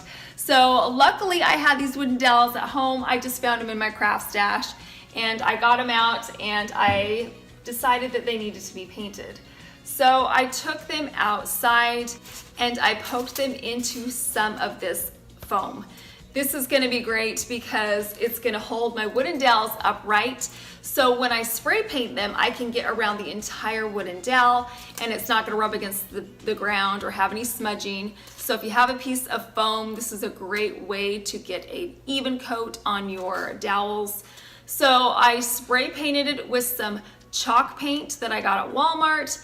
I did a few coats and then I let it dry for about 20 minutes, and then I took the sticks out of the foam, turned them upside down so that the bare part was at the top, and then I sprayed those so the entire sticks were white, and then I let them dry completely, which for me was overnight. Now I needed 3 separate pieces of wooden dowel. One for the back, one for the front, and then one that went horizontally across the center. So I kind of eyeballed how I thought the lengths should be, and then I clipped them with some clippers. And then I added the tall stick to the back next to my tall orchid stem, and then placed the shorter piece in the front.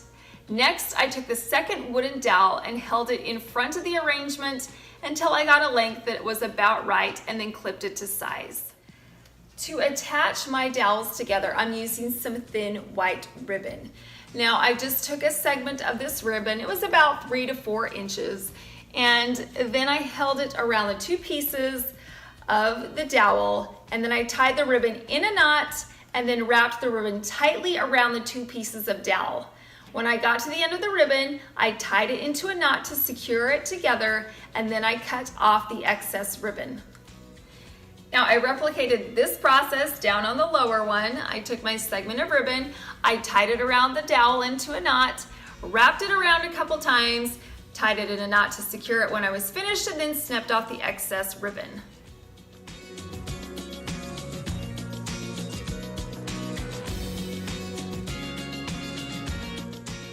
Now, I can't believe how great this arrangement turned out. In my opinion, it looks really similar to the inspiration piece. I don't know, what do you think? Does it look like the inspiration piece to you? The best part about this arrangement was, of course, the price. By using a few thrifted items, some orchid stems that I got on sale, and some items that I found around the house, it only ended up costing me $14, which is a $436 savings, which I can definitely get behind. Now, if you've seen an arrangement that's out of your budget, go ahead and make it yourself and get the look for less. Thank you so much for watching.